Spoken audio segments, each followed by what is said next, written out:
was giving a lecture in southern Lebanon, Nabatea, about a year ago, on the Arabic edition of my book. And at the end of the lecture, I was asked by this man, he was a Hezbollah person.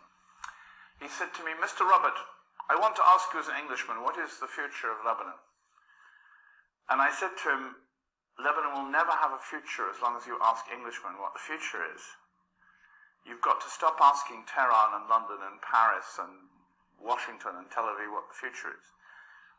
And you've got to talk to the person in the next village called Jibshit, which is below Nabatea, or go to Batroun or Hamel.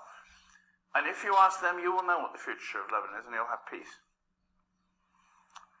But I think that the Lebanese, because of the way in which this country is being constructed, which is totally artificial, will always need outside backers, and thus they will always have this, what I always say, Lebanon needs crisis, breathes crisis, eats crisis. And that is its tragedy.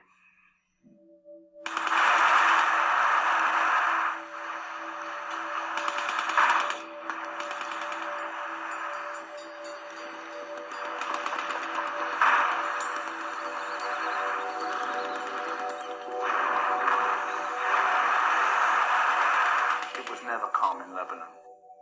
We're always looking back to the golden age, and we're always saying to people, I'm always being told still, even though I've been here 32 years, oh, you know, the Christians used to get on so well with the Sunnis, and the Shiites with the Sunnis, and the Druze with the Christians.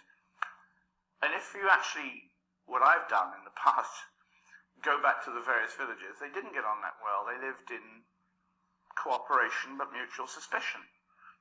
You see, the real problem, the real historical context is that after the First World War, in 17 months that followed the First World War, the victorious powers, who were principally Britain and France,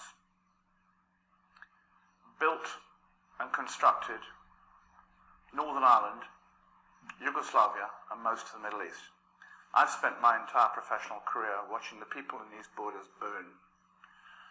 We created the Middle East as an artificial world, which we could control. And we still control it up to a point. We're losing our control, but we think we still have it. And we're still competing. You know, the Americans with the French, the British with the Americans, the British with the French.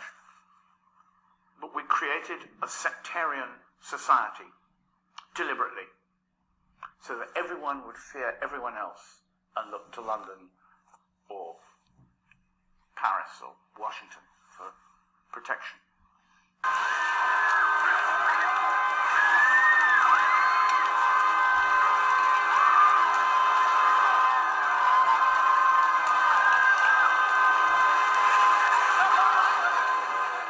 People in the Middle East are very happy to be our friends if we treat them in a mature way. We come here with our tanks and our guns and our swords and our Apache helicopters and our horses, and we say, we want to give you democracy. And I think people here would like some of that democracy, and they'd like some of our packages of human rights from our supermarket shelves. But I think they want something else when I talk to them. They ask for freedom, and they want freedom from us. And this we do not intend to give them.